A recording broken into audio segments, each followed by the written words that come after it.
Numerical integration. देखिए हमने last lecture में Newton's forward interpolation formula, backward and Lagrange interpolation formula देखा था। अब ये हो गया न्यूमेरिकल डिफरेंशिएशन, क्योंकि उसमें डिफरेंस ऑपरेटर था। Now in today's lecture we are going to discuss numerical integration. अब इंटीग्रेशन आप लोगों को पता ही है, स्टैंडर्ड फॉर्मूलेज भी पता है। जैसे हमें अगर इंटीग्रेशन निकालना है, इंटीग्रेशन 1 to 2 x dx, तो we know that integration of x is x square by 2 and here limit is 1 to 2, so put upper limit minus of lower limit। इस इंटीग्रल के अंदर फंक्शन अगर हम चेक करते तो 1 to 2 में हमने फंक्शन कंटिन्यूस लिया और ये हमारा इंटीग्रेशन का आंसर है। बट इस न्यूमेरिकल इंटीग्रेशन में स्पेशल केस क्या रहती है कि आपके पास में इंटरवल गिवन नहीं रहता है, एक्स की कुछ वैल्यूज रहेगी और corresponding values of function given रहेगा। दैट इट मीन्स आपके पास में एक टेबल के फॉर्म में वैल्यूज हैं जिसके अंदर एक्स और उसके करस्पॉन्डिंग वैल्यूज ऑफ वाई, और हम इस टेबल के करस्पॉन्डिंग इंटीग्रेट सॉल्व करेंगे।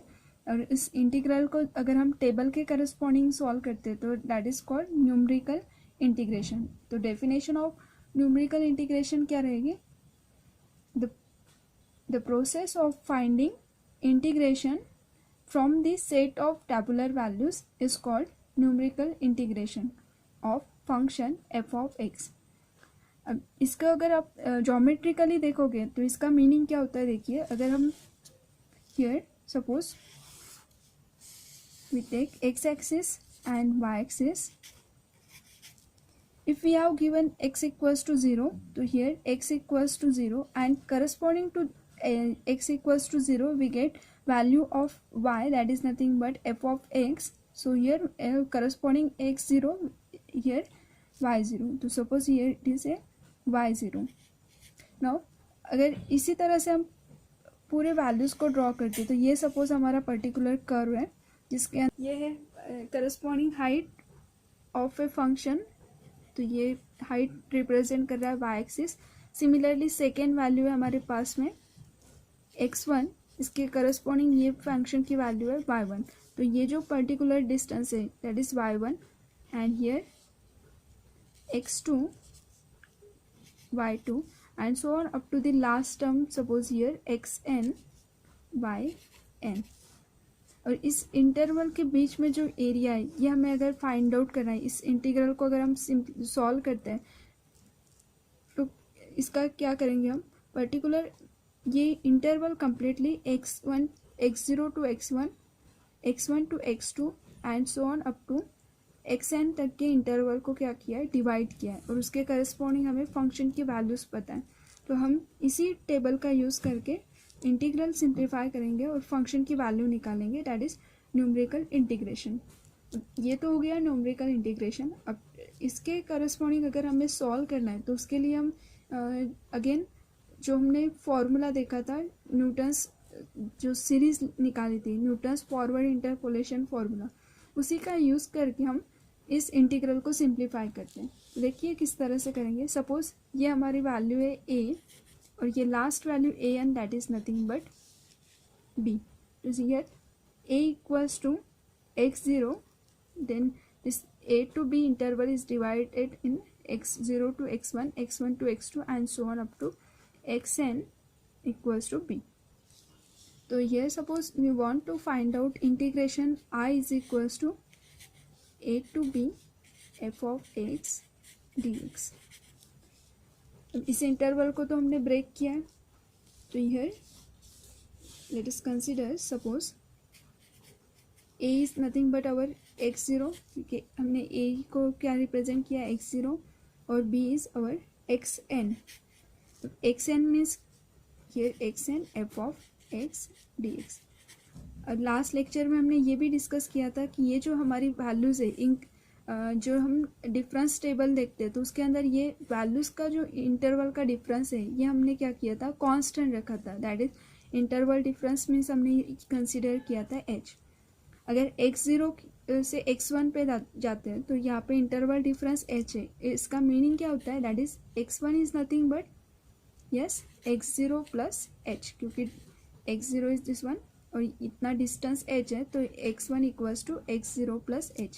वैसे अगर x2 को x0 के फॉर्म में रिप्रेजेंट कर रहे हैं तो x2 is nothing but x0 plus twice h, क्योंकि टोटल डिस्टेंस यहाँ तक क्या हो जाएगा twice h, and so on up to the nth point अगर निकालते हैं तो here xn is nothing but x0 plus n h. To put there, instead of xn we can write x0 plus nh. So here we want to find integration x0 to x0 plus nh f of x dx. इस series जो थी हमारी formula, अगर याद होगा आपको तो देखिए, अगर अदरवाइज आप प्रीवियस लेक्चर को भी देख सकते हैं जिसके अंदर हमने न्यूटन्स फॉरवर्ड इंटरपोलेशन का फॉर्मूला देखा था, that is x plus n h के लिए. तो इसके अंदर सीरीज क्या होती है f of x plus n forward difference operator delta f of x plus n minus one by 2 factorial delta square f of x and so on. अब ये फॉर्मूला अगर मुझे यूज़ करना है तो इस फंक्शन में क्या होना चाहिए, इस टाइप की टर्म मुझे लेकर आना है. तो जस्ट इस x की जगह पे मैं क्या करूँगी, हियर x की जगह पे यही सेम टर्म चाहिए, तो we can write put x equals to x0 plus r h. x0 plus r h x की वैल्यू अगर पुट करते तो देयरफॉर dx इक्वल्स टू, हम वेरिएबल x की जगह पे r से रिप्लेस कर रहे हैं. तो here suppose we differentiate this term, तो dx equals to x0 is constant because it is a value of x which is fix, सो x0 is constant, तो derivative is 0. h is again constant and r is a variable, so here derivative of this term is h dr. तो x भी बताए, dx बताए. Now find the limit corresponding to this integral. Here this limit x equals to x0 is the lower limit for x, and we want for r because we are changing the variable in r. So here instead of x we write here x0, then we get r equals to 0. Here x0 minus x0 0, so therefore r equals to 0. इसका मतलब है अगर x equals to x0 है तो तब r की value क्या रहेगी 0. Similarly upper limit of x क्या है x0 प्लस एन एच. अगर upper limit x0 plus n h है तो यहाँ पे x0 प्लस एन एच अगर पुट करते हो तो यहाँ से क्या होगी, r की वैल्यू मिलेगी, that is r equals to n. तो ये हो जाएगा r का अपर लिमिट. इसका मतलब है x is x0 plus n h, then r is n. तो ये कंप्लीट टर्म हमने r वेरिएबल में कन्वर्ट किए. इस टर्म को अगर आप लोग पुट करोगे तो here we get integration lower limit of r is 0 to n f of x, but instead of x we put new variable, that is x0 plus rh. So here f of x0 plus rh into dx, but dx is nothing but h times r. So here h times dr. Now h is a constant, so we can take outside the integral, and here f of x0 plus rh, we can use the Newton's forward interpolation formula, this series. Here put this value, then we get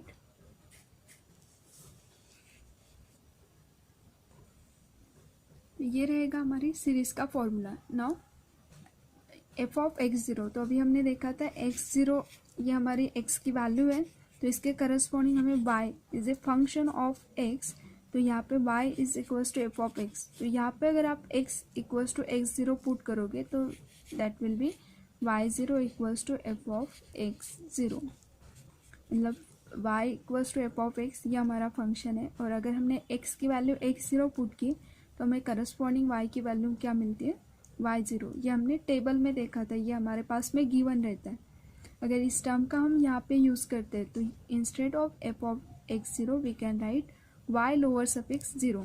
so here in this term h as it is integral 0 to n here y0 plus r delta y0 plus r minus 1 by 2 factorial delta square y0 plus and so on. अब इस term whole term को integrate इससे dr से, इस term को अगर हम integrate करते हैं तो इंटीग्रेशन r के करस्पॉन्डिंग रहेगा। y इज अगेन कांस्टेंट क्योंकि x0 कांस्टेंट है और अगर फंक्शन में वैल्यू पुट करते हैं तो we get again constant. So here y0 is constant and we have to just integrate with respect to r। तो जहाँ पे r है वहाँ पे इंटीग्रेशन अप्लाई कर दो।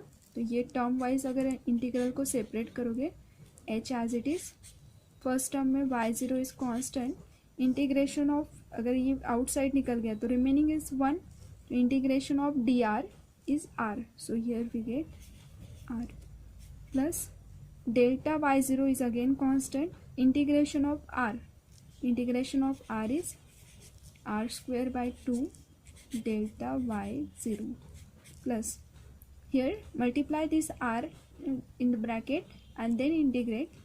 So here we get r square. The integration of r square is r cube by 3 minus r square by 2 divided by 2 factorial delta square y0 and so on, and here limit is 0 to n. Now put upper limit r की value n put करेंगे through out और minus of lower limit, अगर lower limit 0 put करते तो obviously 0 के corresponding तो whole term क्या हो जाएंगे 0। So here r is n, तो r की जगह पे अगर हम n को रिप्लेस करते तो ये हो जाएगा हमारा h y0 n plus n square by 2 delta y0 plus इस टर्म में अगर n पुट करके सिंप्लीफाई करोगे तो ये हो जाएगा n cube by 3 minus n square by 2 divided by 2 factorial delta square y0 and so. इस टर्म को सिंप्लीफाई कीजिए तो ये सिंप्लीफाई करने के लिए हम यहाँ से n स्क्वायर कॉमन निकाल सकते हैं, n स्क्वायर कॉमन और रिमेनिंग टर्म को क्रॉस मल्टीप्लाई करके डिवीजन के अंदर जो भी रिमेनिंग रहता है वो उसले लिखेंगे। तो हियर वी गेट, और अगेन यहाँ पे भी अगर ऑब्जर्व करते तो इस फर्स्ट टर्म में n है, n स्क्वायर यहाँ पे भी n है, इसका मतलब है हम पूरे टर्म में से n को भी क्या कर सकते हैं कॉमन निकाल सकते हैं। तो इस साथ में n को भी कॉमन निकाल लेंगे, फिर n is common, h already given था तो n h आउटसाइड में रहेगा, remaining is y0 plus n by 2 delta y0 plus n 2n minus 3, यहाँ से हमने n स्क्वायर कॉमन निकाला है तो n स्क्वायर में से एक n आउटसाइड आ गया, रिमेनिंग 1n, और क्रॉस मल्टीप्लाई अगर करोगे तो ये हो जाएगा 2n माइनस 3 डिवाइडेड बाय 6 और ये ऑलरेडी 2 है तो टोटल डिवीजन में क्या हो जाएगा 12 डेल्टा स्क्वायर y0। वैसे अगर आप लोगों ने नेक्स्ट टर्म ट्राई करके देखिए तो उसका आंसर आएगा n minus 2 bracket square divided by 24 delta cube y0 and so. तो ये हो जाएगी हमारी टर्म, और इस टर्म को ही हम कहते हैं Newton's quadrature formula we use to find trapezoidal rule, Simpson's 1/3 rule and Simpson's 3/8 rule. So next, thank you. Like, share and subscribe.